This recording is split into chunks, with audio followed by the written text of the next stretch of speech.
So John, I'm going to send you some pages soon. okay, cool. I know a couple other people have sent them, Michael and Megan. So I got Michael's back. I have to get Megan's back, and I'll read yours too. We'll might have some more people filter in, but what I was doing is we just kind of started this Outliers book club where we're gonna have these kind of events that are, like on Saturday. I don't know if you guys got the Ask an Agent. So you guys can join the Ask an Agent. So, she's Kimberly Cameron for over 30 years is gonna come on and you can ask her whatever you want. She's going to answer questions for an hour. She's going to sit here. I mean, Doug's known her forever. I've known her for quite some time now, and she's a fabulous woman. She's a great agent. She's going to be, very knowledgeable in what she knows. I mean, it'll be great. She's wonderful.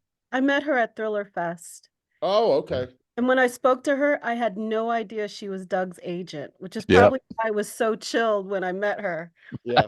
And then when she gave me her card, I was like, what just happened? Yeah, I met her at the San Diego Writers Conference over 25 years ago. Oh, wow. And we sat down and talked a couple of times, and while we were there, and I told her I was working on a book, and this is before I was published or anything. And she said, well, I'd like to see it. And, when you get it done. And I said, it's slow going, but when I do, and da, da, da, da. But we stood up and, and said goodbye. And we both looked at each other and says, we're going to work together. Nice. And she's been my only agent. She's been my agent 20 something years now. Yeah. Wow. She's just a nice lady and very smart and has been in the business a long, long time and knows all the ins and outs. So if you got questions, bring them. She knows where the bodies are buried. Yes, she does. She buried a lot of them. I mean, she might not tell you where they are, but she knows where they're buried. Okay. All right. I'm going to start off with my 5 villains here. Now, again, this is movies, TVs, books, the whole shebang. And this is in no particular order. This is just my 5. So, Jaws. Yep. Darth Vader. Yep. Leland Galt. J.R. Ewing. And John Doe, if you remember who John Doe is from the movie Seven. Oh, yeah. Yeah. Yeah. So, oh, Lord. Now, the reason why I have those 5 is because what do they kind of have in common is they're all kind of loners. Even though JR has a wife, he's a loner. He has a wife and name, but all of these people, Jaws and, Vader, they're all loners. And they're all ruthless. And they all don't give a shit for their own cause. There is that, yes. And that's what that's what I like about a villain. But then when you get into it, they do have like one little soft side, except for Jaws, because he's an animal and doesn't really have it. But they do kind of have like one little soft side that you can kind of explore their weakness and kind of break them down a little bit. And they're just fabulously written and and kind of creepy. I mean, John Doe kind of creeps me out. I mean, a lot. To think that he could go through life ripping off his his fingerprints and literally being John Doe and just being totally kind of off the grid is just scary. And I was like, man, that guy's kick ass. And I saw that movie once. I can't see it again. And not just that, but he is one of the only villains that actually succeeded with his plan. Mm-hmm. When you think his plan succeeded exactly the way he wanted it to be done. Right up to the last scene. Yeah, he won. That's what he wanted Brad Pitt to do. Shoot him in the head. He wanted to prove that he was right, and he did. And and that was fantastic. He still died at the end, so you're like, oh, he lost. And I was like, no, he actually won because he did exactly what he wanted. So, what do you guys else got? Who's everybody's favorite villain? Well, I have a villain that's so bad. Every time I watch the film, I can't sleep for 2 days. I can't do it. I can't. Who's that? Robert De Niro as Max Cady. Oh, Lord. Yes. Oh, Cape Fear. Yeah. The first time I watched that film, I was like so traumatized by him biting her cheek off. Yep. I could not sleep for 2 days. Then, like a year or two later, it was on cable, and I thought, oh, I could handle it. I know what's coming, and I'll close my eyes when the scene comes or whatever. And I watched it, and again, I could not sleep for 2 days. I was like, this is not a movie I need to rewatch unless I'm going to stay up for 2 days. I was so affected by that scene. But then it made me want to watch the Robert Mitchum as Max Cady. And I was okay with that. Yes. But Yes. De Niro and Scorsese, what the Took it over hell? the top. Yeah. The Yeah. original with Mitchum was a great movie. Yeah. And Mitchum plays the villain very, very well, but Mhm. he is nothing like De Niro's character. Yeah. I mean, Yeah. he couldn't elevate himself. That character couldn't elevate himself to that degree of violence. He Yeah. was just ruthlessly dark, but he wasn't animalistic. There, of Right. course, it was different time. Right. Yeah. That's A another different thing. time. The time those movies were made, what, 40 years apart? Yeah. So yeah. And I asked my mother, did you ever see the original? And she's like, I don't want to talk about it. So Yeah. she's like, Yeah. there's Well, two movies she doesn't want to talk about, that and Psycho. there's another. My wife Yeah. will never, ever, ever watch the original Candyman again. She's like, Yeah. absolutely no way am I watching that. She goes, people in the ghetto have it bad enough. You mean to tell me that you have to have that guy fucking preying on him too? Like, she's like, no way. She's like, I'm not watching that movie. He had bees coming out of his mouth. You know what's funny about him? You know, he had written in his contract, I forget the amount of money, my wife will remember, every time he got stung with a bee, because that was real, he got paid. Oh, That was real. So he had it literally written in his contract. He got paid for that. man. Yeah. Yeah. Uh-oh. Ooh. But Yeah. I haven't seen the new one. I haven't seen the new remake of it. So I don't know what that one's like. But yeah, Candyman's another one. He's freaky. No, Yeah. I sometimes, like, there's two different ways I look at the villains. One is I like comedies, and there's also villains in there. But but also, when you said Scorsese, reminded me of Goodfellas. Yes. Oh yeah. And there's more than one in there, and it's Ray Liotta, the way his character, Henry you Hill, don't like him. Excuse me, you like him, but look what he's doing, I know. But then on the comedy side, because I like comedies too, I saw Cat Ballou the other day, Mm-hmm. and Lee Marvin's evil brother, Yes. and the railroad magnate, and so forth. And so they were funny, but they were still had the nastiness in them. And there was another one I saw, both Westerns, coincidentally. There's a movie, I've ever heard of it, called Rustler's Rhapsody. It's G-rated, but have you ever seen it?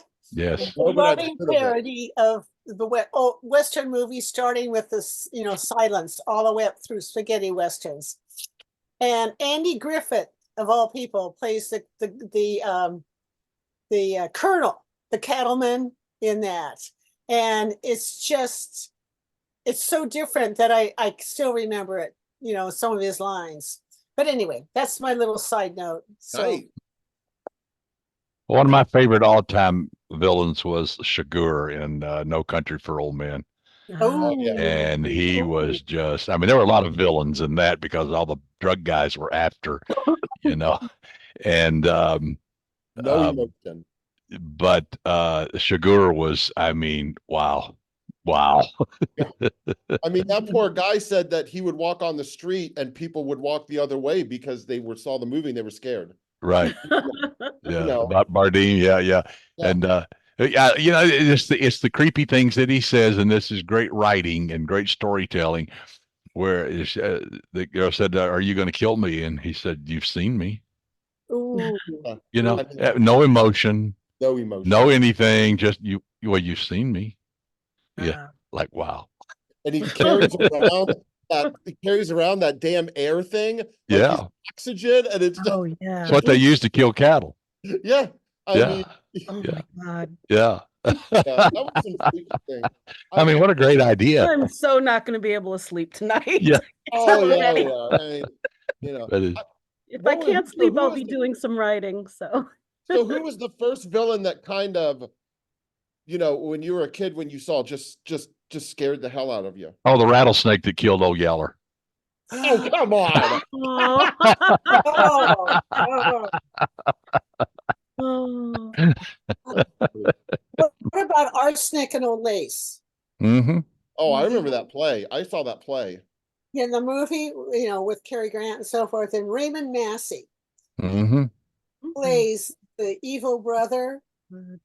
And I don't know if you remember it, it's so, I remember when I first saw it, I was like 14 and I did not sleep after, it was a Halloween night and I Mm-hmm. was dark and I was alone and I didn't sleep much that night. Mhm. It took me a year before I could see it again. Sorry. Raymond Burr in Rear Window. Oh. I Oh, mean, Raymond, that's that good. was, he wasn't one of these vicious animalistic, Yeah. he had killed his wife and this guy knew it. And now, he becomes the villain. And it's Yeah, like, yeah, whoa, good that one. was such a scary movie. I mean, mine was Michael Myers, but I mean, I saw that in the Yeah, theater yeah, when I was 8 years old. I mean, Yeah. so that one panicked me half to death. I So think for me as a child, I would have to say Norman Bates, Yes. because it was like a school event. We're going to watch Psycho, and I can't remember what grade I was in, but I know I was in junior high. Um, and let's just say, like, I was taking a bath for months. Yeah, I was not exactly. taking a shower.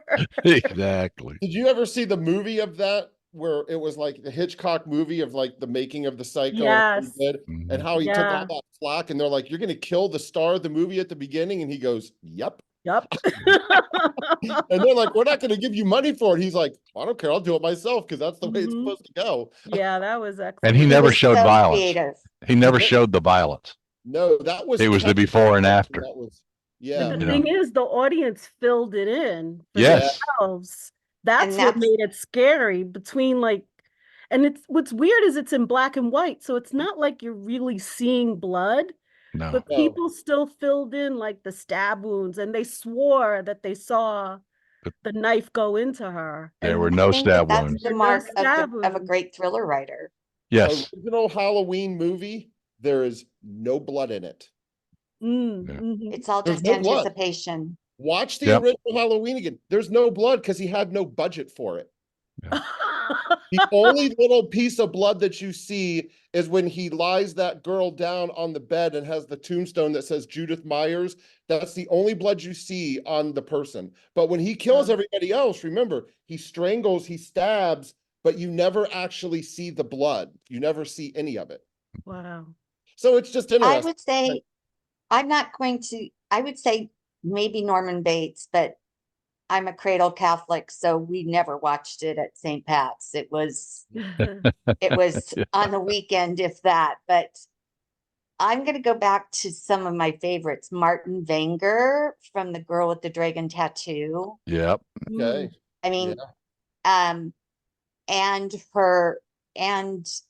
the protagonist, legal guardian, I thought was a Oh, yeah. sociopath. He was so evil. And then also kind of a surprise because it's not a thriller, but his character is so venomous and villainous. Amon Goeth, I don't know if I'm saying it right. It might be Goethe from Schindler's List. Yeah. Mm-hmm. Ray Fiennes' character. Oh, yeah. Yeah. Yeah. He is merciless. And he had the heart of a rock. Yeah. Absolutely. He had no Absolutely. empathy whatsoever. He'd sit up there in his office with a gun and shoot out the window. Yeah. Power and At control. randomly, just for the hell of it. Exactly. Yeah. Like he was, hurting. And I'm an animal lover, but he's hurting, I don't know, cattle in a way.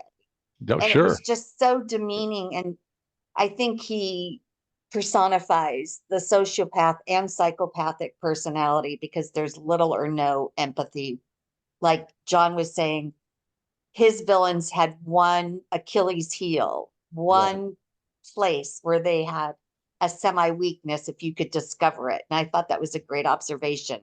If you can discover their weakness, isn't that Yeah. amazing? Yeah. Or a Yeah. sliver of humanity.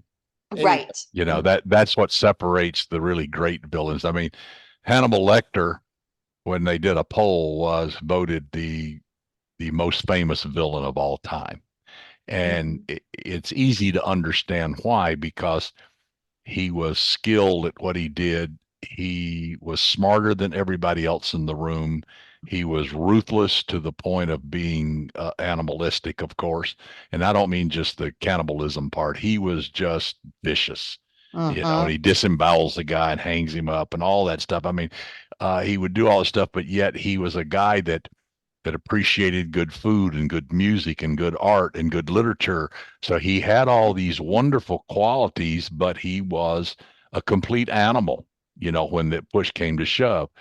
But we talked about this in the character class, the psychology of character motivation that we did a couple of weeks ago. He loved Clarice, and that's what made him human. Right. He You had the made that capacity to comment. love Clarice, and that's above and beyond everything else. And so it kind of changes the glint on him a little bit. Like, there's more to this guy than you thought. I thought But that was a stellar observation because Yep. I am deep into that whole trilogy because of my book. And Doug, I'd never made that connection. Yep. So Oh, what does yeah. that say about me? Not very much. Hey, that's the thing. I mean that's the side. I mean, you know, I mean, even Darth Vader, like when I mentioned, people are like, what's his weakness? Well, remember, he became Darth Vader because for the love of his wife, he was trying to save her. Right. And when she died, it made him go nuts. But that was his thing. I mean, he was trying to save her, and he became the dark side, thinking if he did this, he could save her, and you know Right. what he was going to do. But yeah, that's the thing about Hannibal Lecter. He sat there, and even Clarice said, she goes, no, that he wouldn't do that. That's beneath him. He would consider that rude. He would consider that rude. That's what she Yes. So said. she never Yes. was worried. Yeah. Because she knew he wasn't going to. She knew he wasn't coming after her. Right. No. But I also think that there is a huge narcissistic component to him.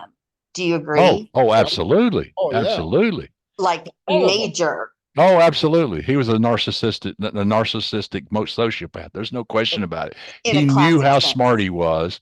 He knew he was better than everybody else in the room, and you couldn't convince him otherwise. Right. But he still fell in love with Clarice. He did, and he didn't know Yeah, that was going to happen. And He that didn't know it was going to probably happen. scared him. Exactly. And it Right. probably scared him too. Mm, Mhm. He probably didn't know he had those kinds of feelings and those things to do. But right. you know, kind of going back, I was thinking, it was like when you go back to like Psycho, the one, and then you know, a couple others like, you know, like a Freddy Krueger, or even if you want to go to like the Michael Myers and stuff, the one kind of thing that kind of flows is the house. Thinking like, would Norman Mhm. Bates, would it have been so scary without the house? Oh, that No, house. no. The house was a character. Well, Yes. no, yeah, it was a haunted house story, basically. Oh, And he yes. lived in the haunted house. He was the gremlin under your bed. He was the guy in the attic. But you That's know, the archetypical Alien, haunted house. Sorry, Paul, Alien it was a is- haunted house story. Yeah, Mhm. Doug just now made it where Paul is not sleeping tonight with Yeah. the bed. So that was Yeah. good. I mean, Alien was one of the great villains of all Oh. time, if you will. But that's a haunted house story. They're locked in this location, Right. and you can't hide under the bed and pull the covers over your head because that ain't going to work. And And you that's what a certainly haunted can't house walk- is really all about. You don't have a safe zone. And you certainly can't walk in space without. No, No. not for long. Have you You ever? know what's interesting? I really love the Hannibal Lecter in Red Dragon more than I do Silence of the Lamb, because in the beginning, you know, it shows him in his element. He's at the symphony, he's a member of the board. He invites Mhm. the board over to dinner with this delicious meal, although they're Yeah, eating the flautist who messed up in the concert. But exactly. it just showed this beautiful It's so side of macabre. him. Hmm. You know, the beautiful wine, the Mhm. way he presents the plate. and then boom, you see like this evil side to him. What I also found interesting was the scene where he's with Edward Norton and they're both like kind of they're stabbing each other. They both ended up with the same wound.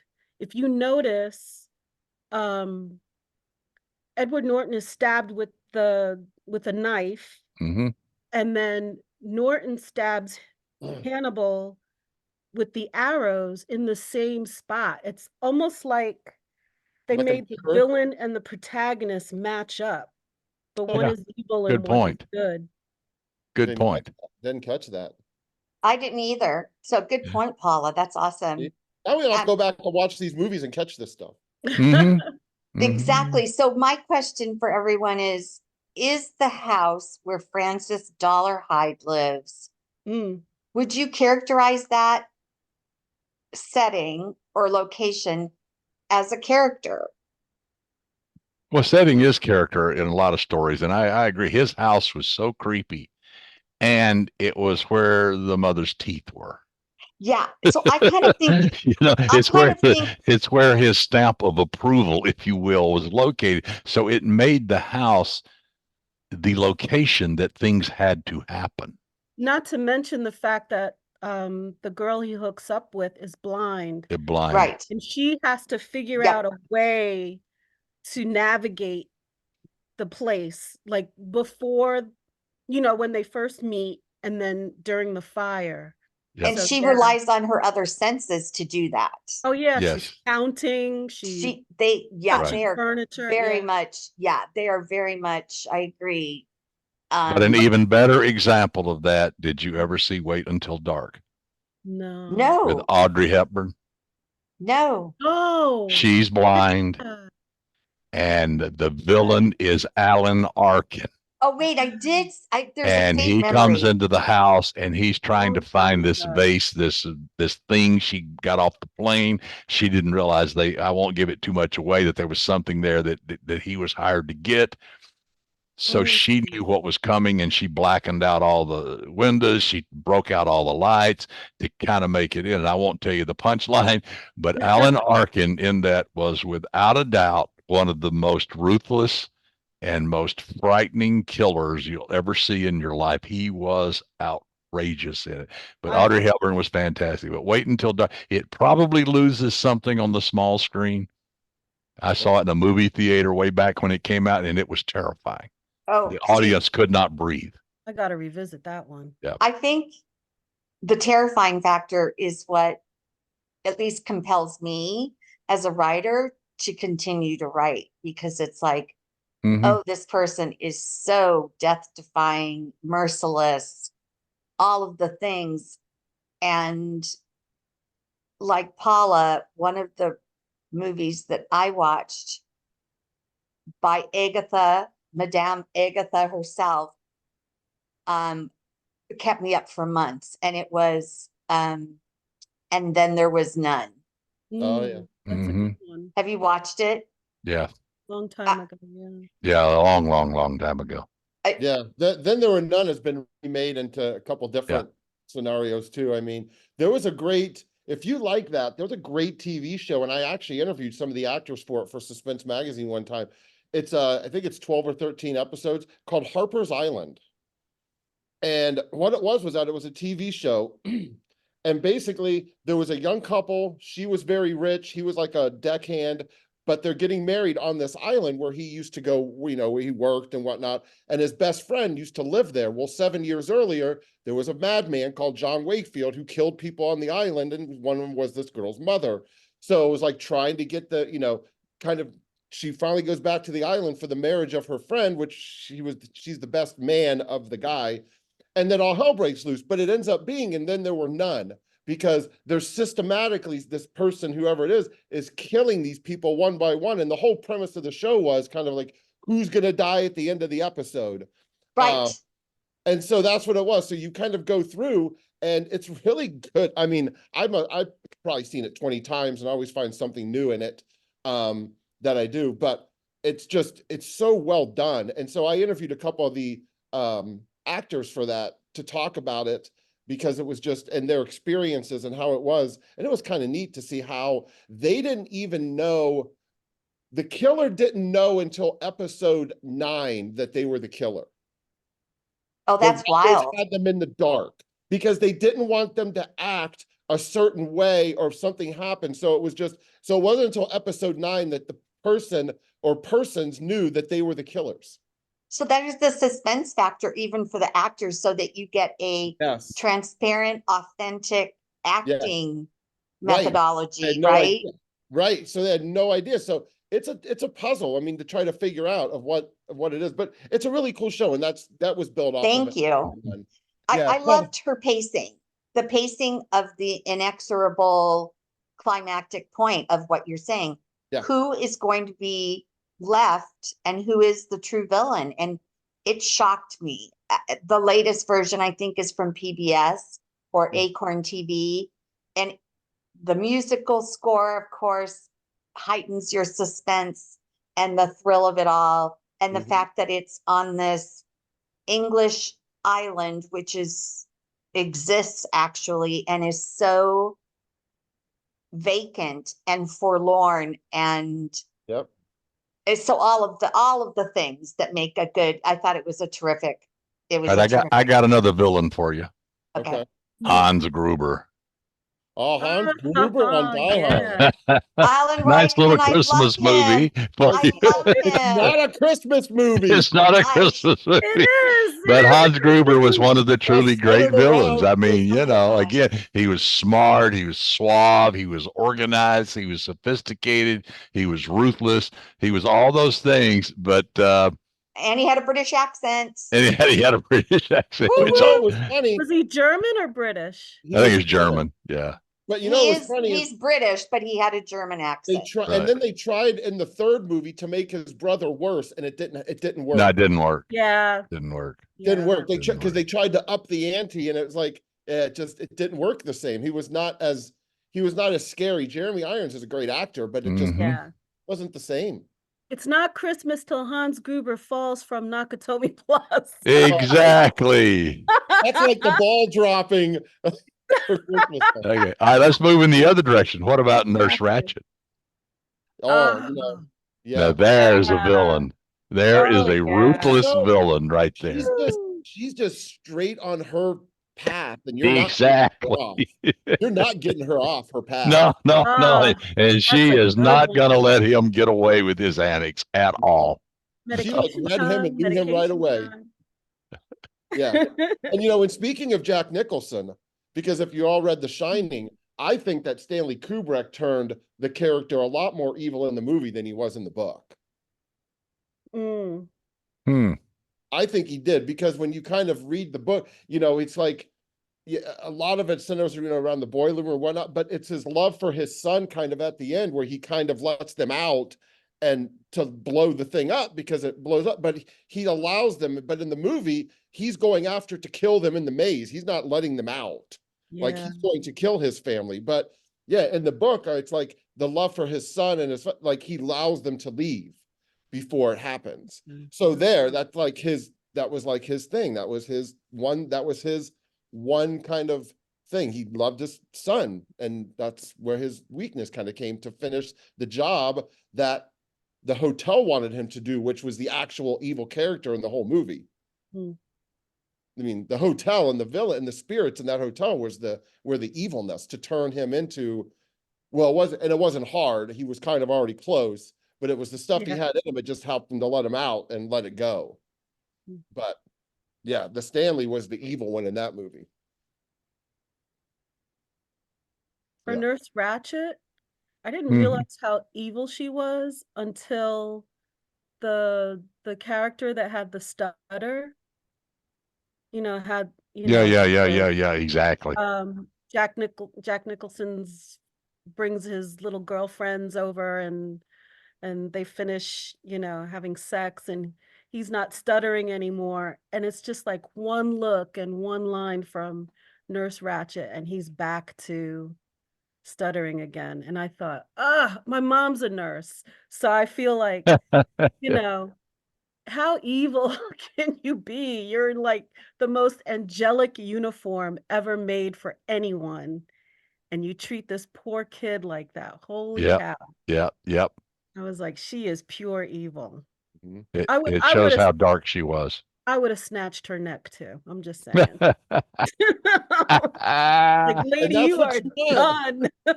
See, when you're thinking about these villains, the one thing they're giving you is an emotional reaction. Yes. The one thing Yes. that you never want to do is have a character that you've written in a book and somebody's like, who was that? You Yeah. never want them to be Yeah. forgotten. They can be hated and they can be loved, they can be despised or whatever. That's a good thing. That's Yeah, good. you don't want an unequivocal reaction. You want no. a definite, You want them to write you and say, that person, Stephen, you put in your book, I wanted you to kill him 70 pages earlier. That's what you want. You want exactly. that. Because then you know you Yes. did it right. You hit a chord. You hit a Yeah. chord and you did it right. Yeah. I mean, those are the great villains. Yep. Ones. Boyd Crowder Boyd Crowder. in Justified. Oh, What a what Uh, a great villain. I mean, he but you then know he changed. he and Raylan locked horns all the time, mm. and it you know, and he was always on the wrong side of the law. He thought he was Who doing who good. was it? Of course he Who did. you say? Huh? Boyd Crowder Bo- from Boyd Crowder Justified. from Justified. I've not seen it. Oh, Justified came from the short story that Elmore Leonard wrote, which was Fire in the Hole. Mm. And so Justified is probably it's gotta be one of the tough. 2 or 3 best things ever put on television. Timothy I'm writing it Oliphant- down on my notes. Oh, Timothy- it's Tom like Cruise 6 is another- seasons, but once you get started from the Yeah. opening scene, it's like, wow. Thank you so much. All right, Yeah. what about Swearingen? Who? Al Swearingen in Deadwood. Oh, I didn't watch Ooh, I that. haven't seen that Oh in a- man, I that's haven't seen that in he a was the bad long guy. time. Yeah. I haven't watched that in a long time. Yeah, it's kind of hard to watch because there's so much profanity in it that I mean, even enough to make me blush. You know? It's a little over the top, You know, but I gotta it's say, Shakespeare. It's basically Shakespeare in the West. I've The never writing been- and the lines are right out of Shakespeare. Yeah. and I've you know, the never one been thing, big on Westerns, but I love Elmore Leonard's Yep. Western collection, and Justified. I mean, not Justified, Deadwood just had me hooked. Mm-hmm. And I was like, what am I doing? I've heard of it. I just never pulled the trigger on it. Yeah.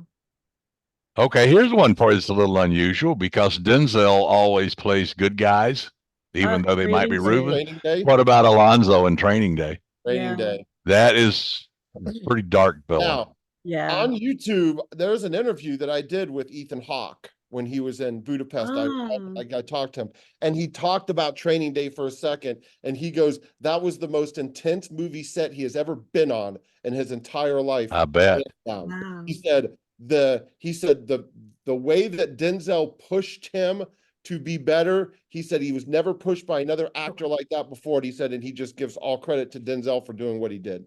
Yep. Wow. Totally counter type for Denzel. Yeah, that's it. That's it. That's it. Because you look at the Equalizer and he's still a badass, but he's a nice guy. Yeah. Yeah.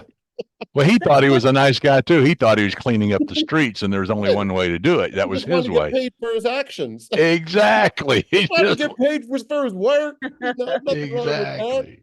That's wrong with getting paid. So we're all writers now, and here's a villain that you can all, fear.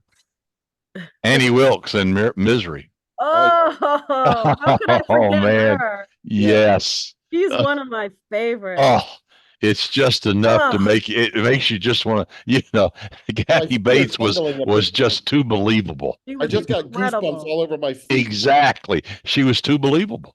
She was. Yeah, Every but time that's that a good movie villain. comes on, I don't care where it started. I'm watching it, and then when you get to the hobbling scene, my Mhm. ankles hurt. Ah, Because she does it so quietly, like, sorry, but it has to be done. yeah. Oh my, And just Yes. whack. And she deserved that Oscar, She did. no doubt. right? She deserved She that did. Oscar, especially Yep. because She did. horror / mystery slash thrillers rarely get their due at the Oscars, I think. Yeah. Mhm. And they try to do it again in Dolores Claiborne with her, but it just wasn't the same again. Right, exactly. Wasn't the same. Yeah, you Yeah. can't. You So- can only catch fire like that once, and that was catching fire. I mean, perfect. That was the best King. Well, out of his, I think, out of his thriller books, maybe it, but were the best going to screen from book to that. I mean, Mhm. Shawshank is the best, I think, but Yeah. Shawshank, yeah, that's fantastic. and Green Mile is good, even though I'll never watch it again because they should have never killed him at the end. That was ridiculous. No, Yeah. stupid. But I think It and Misery are the two. And Misery, when it first came out, the new It is good, but when Misery first came out, you were like, that was the perfect Stephen King to book movie. Yep. When I finally read Dolores Claiborne, the book, I was shocked that it was written as like a deposition, because my mind, Yes. this is why I like to read the book before I see the movie, because if I do it the other way around, in my head I'm like, oh, this is how it should be, and when it's not, I feel like, oh, adjust, you know. Mhm. But I thought, wow, I would never think to write a book as if it were a deposition, but I Mhm. liked it. I liked it. Right. Well, You know, so- sometimes the person you think is the protagonist Mhm. actually evolves into the villain. And I'm Mhm. thinking of Jack playing Jack in The Shining. Yeah. You read Yeah. my You know, mind. You I was just start thinking out about thinking that he is a writer. He's going there. He's going to get isolated. Yeah. He's going to finish the great American novel and all this. And then, of course, he descends into insanity, and Despondent. he becomes the villain. And even though the character was played completely over the top, Mhm. completely almost caricaturish, it was within Jack Nicholson's hands. It Yeah. became so frightening that this guy, honey, I'm home. It's like, I know. it had all these things, but that could have been comical, but he pulled it off and made it without a doubt one of the scariest villains of all time. Yeah. Yeah, you can. I mean, and the insanity shows when she looks and sees what he's writing, Yes, all work and no play. and I mean, and it's Like different pages fonts, of it. different spacing, different things, but it's just his madness on paper that's just not Yeah. stopping. Yeah. And that was like the moment of like, oh shit, the third act begins. Yep. Yep. Yep. No, Yep. Yep. race to the finish. But Mhm. yeah, it's like the Wow. reveal stage that she now knows that he's gone. He ain't Yeah. not her husband anymore. Yeah. Yep. Yeah, I mean, all those. Oh, what was I had one in my head that was kind of the same. Oh, I forget now. Someone else. So who? Someone else have anything? See, Mhm.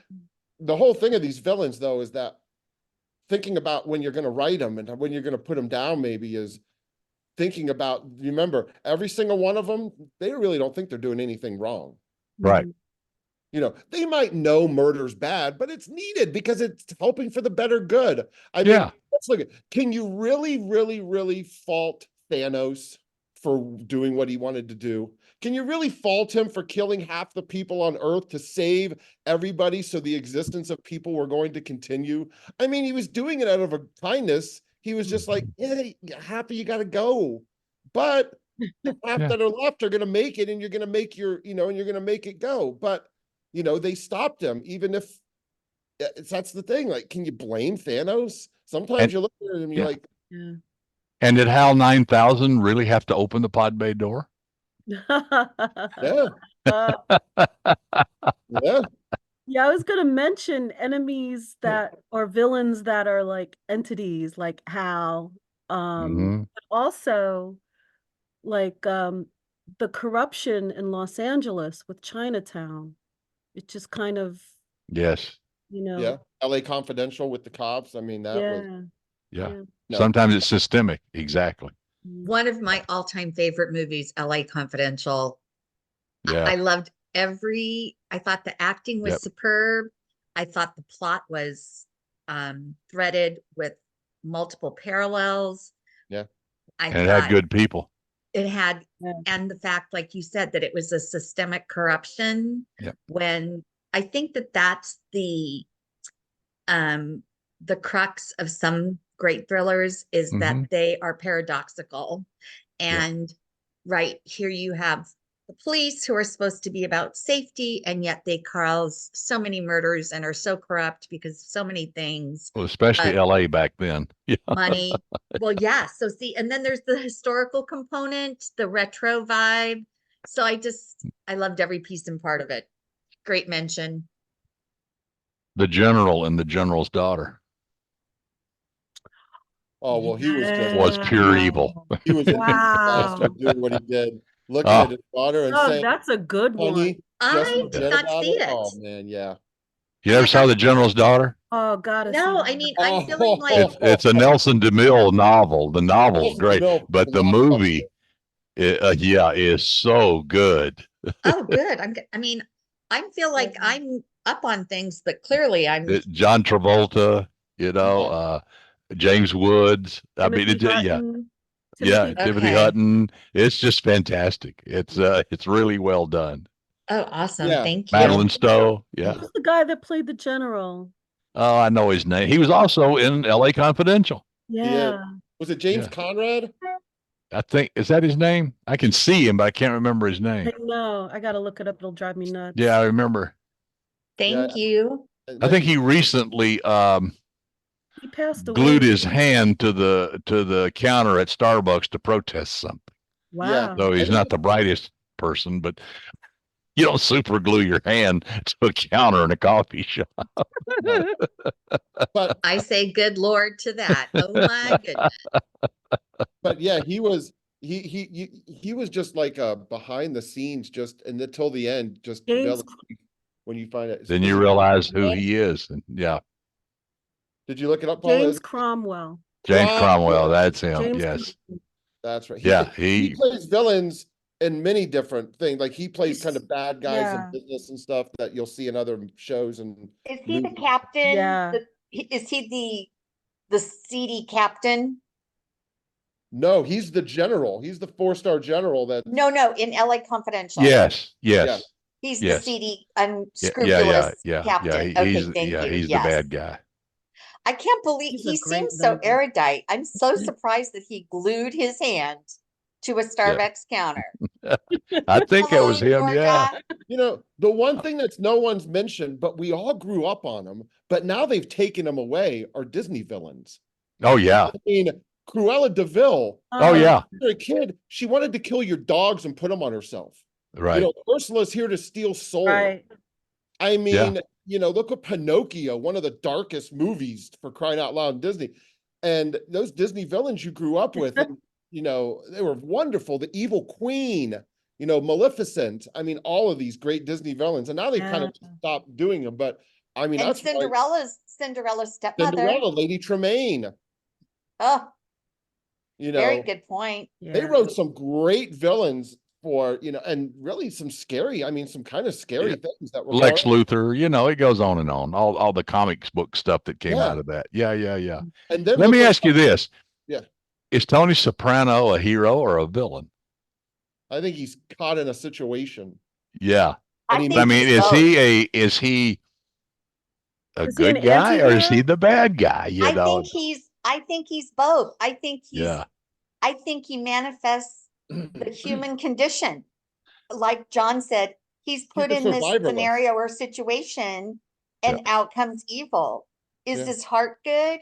Yes, but it's his motivation or motives that are suspect. And I just read an article like a couple of days ago about James Gandolfini and his unfortunate demise with alcohol hmm and how it was very difficult to work with him on set. Right. One of the tech guys was speaking, not one of his peer actors or actresses, and he was saying he would come from a hangover and have to ask the script supervisor to repeat lines, and then he'd be ashamed of himself. But his peers said he was the most loving, kind, compassionate guy.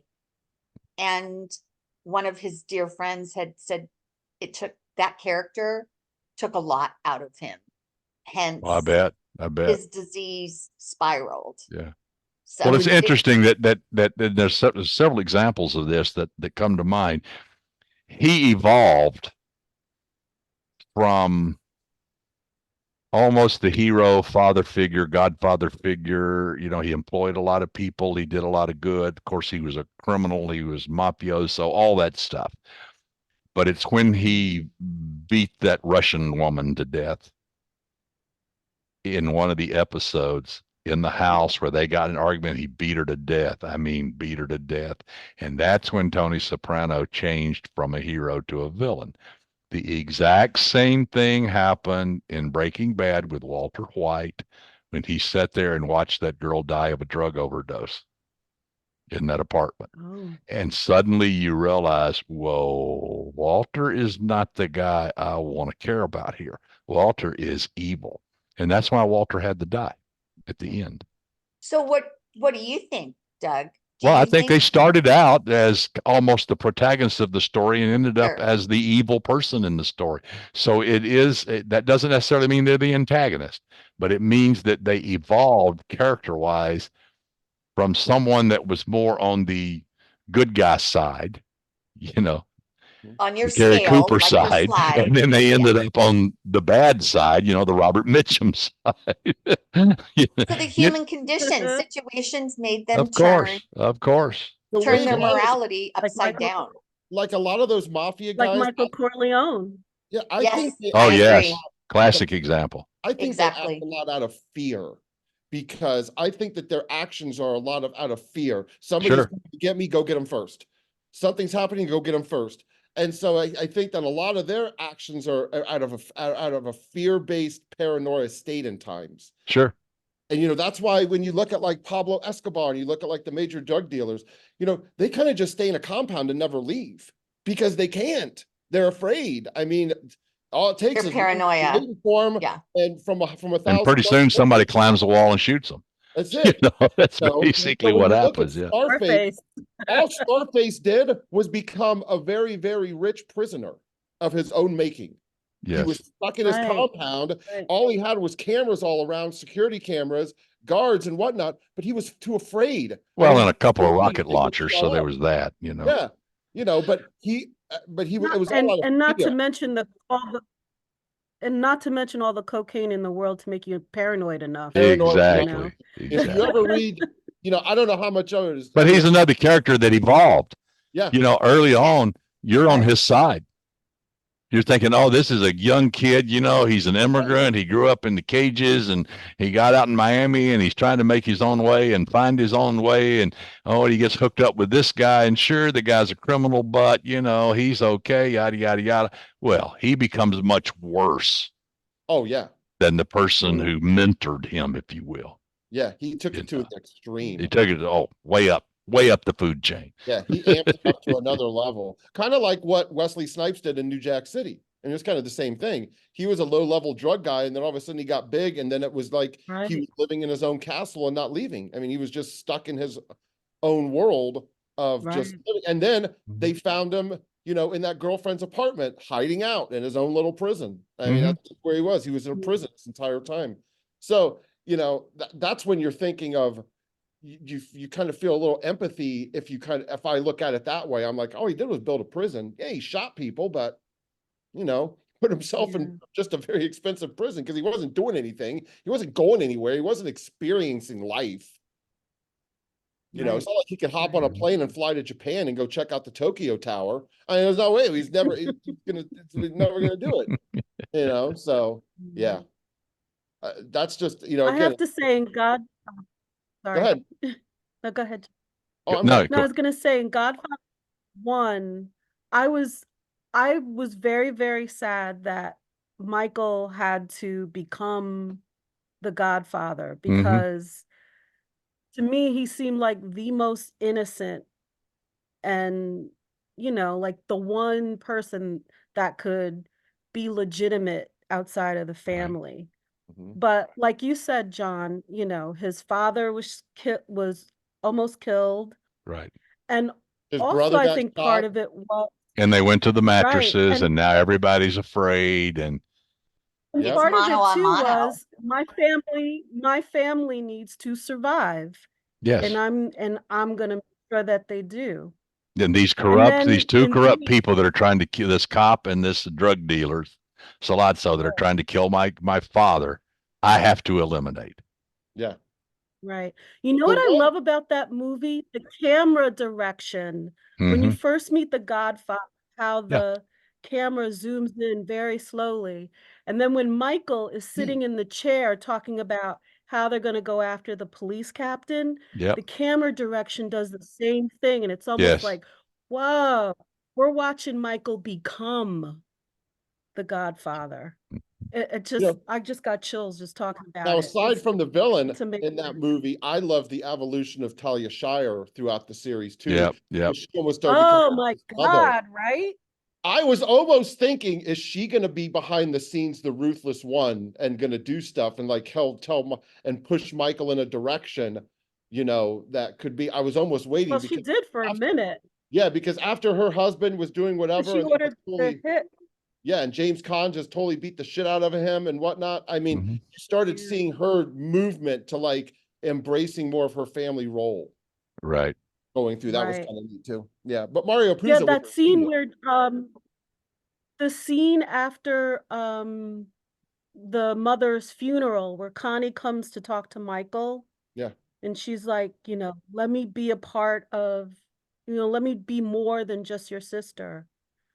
She had this like she's gonna stop being the play girl that she was and stay closer to Michael and Mm. take care of him yep. and I But thought, wow.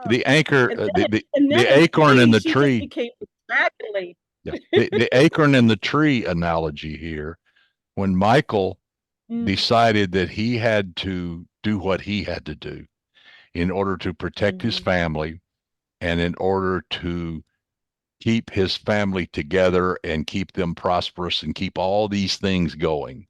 He knew what he had to do. And in order to really control the neighborhood, if you would, the other mafia mm, families, he had to be in charge. And that's what the Don was. The Godfather was, the Marlon Brando character was in charge. He was the biggest mafia guy there. So the other families a little bit kowtowed to him. And Michael knew that if they ever lost that, then they could lose their influence and their power, and the whole family could be crushed because he knew how these things worked. Okay, so he made that decision. Go back to Godfather 2, the early ages, when Robert De Niro mhm, is playing. Remember, it's the yeah, only time Academy Award has been won by two different actors playing the same character. Okay. And yeah, so he is the young Vito Corleone. And what does he do? right. He kills Fanucci. Mhm. Why? Because Mhm, Fanucci is abusing the neighborhood. He's taking money from families who can't afford it. He's forcing his will on people. He's an arrogant prick, and he's doing all this stuff.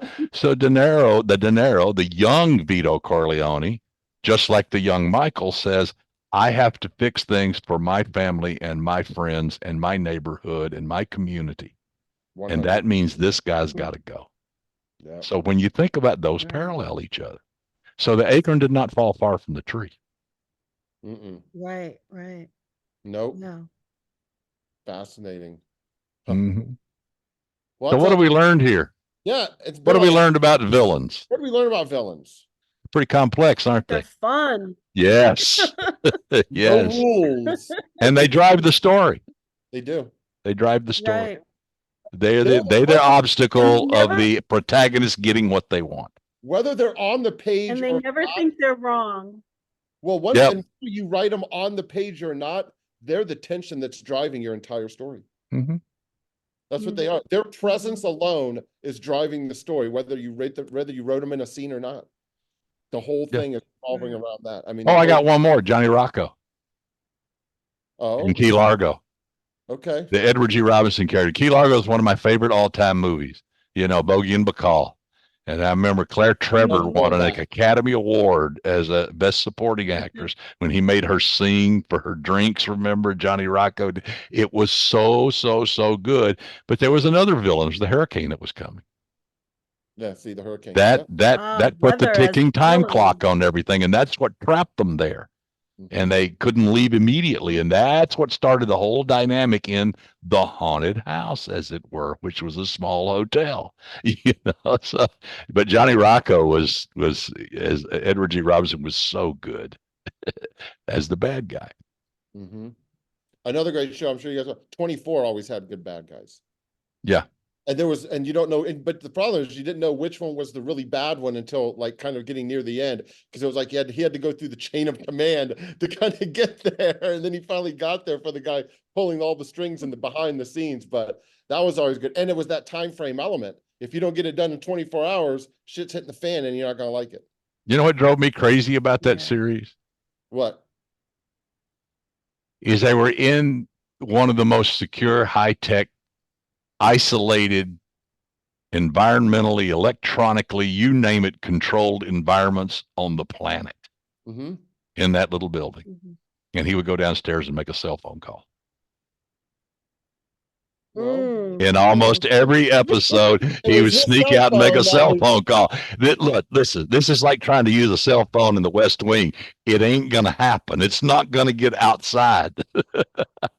So it drive me crazy. I said, you can't do that. That's You know, but you had to have something. You I had to know what they had a to do, little but he should. bit If he had belief. sent a carrier pigeon, I would have believed it better.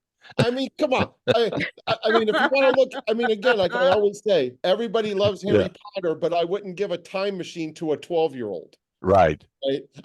Exactly. I just don't think I'd do that. I don't think I would create a Marauders. I don't think I would have created a Marauders map that just so happened when Harry opened it, there's Peter Pettigrew. Yeah, Like, exactly. you know, like Ron's brothers never wondered, like, Ron, who the hell is this Peter guy, and why does he keep following you? Like, Yeah, they right. never What's mentioned going it? on? So, so you got to suspend disbelief to kind of sometimes get to where you go. But, and if you watch Spinal Tap, you'll know where she got the name of the school too. Remember, J.K. Rowling, this did not all come from her head, everybody. Like, she admitted, she's used Star Wars, she used Star Trek, she used The Matrix, she used Spinal Tap, all resources for this books. Hmm. So, because if you watch, there's a scene in Spinal Tap, and they're remaking it. They're doing another one. There's a scene in Spinal Tap where the manager is sitting on the bed, or not on his bed, in his desk, and Rob Reiner is talking to him, and there's a oar in front of him, and he got that from being on the rowing team at Hogwarts. Huh. And he mentions that in the movie. Oh, man. He says Hogwarts. So, it's There's just so many movies I gotta rewatch That's now. why- Yeah. in class when people Amen, say, agree. that's why whenever you interview an author, and I've never asked the question, what's your inspiration? Because it's everywhere. Yeah, All you gotta everywhere. do is Yeah. keep your eyes open, and you can see a little scene Yes. and say, but what if this happened? Right. And before we go, I'll just say that Halloween did that exact thing. So if you watch the Halloween 1978, and then you watch Halloween 2, it goes one tangent. What happens if Michael isn't caught?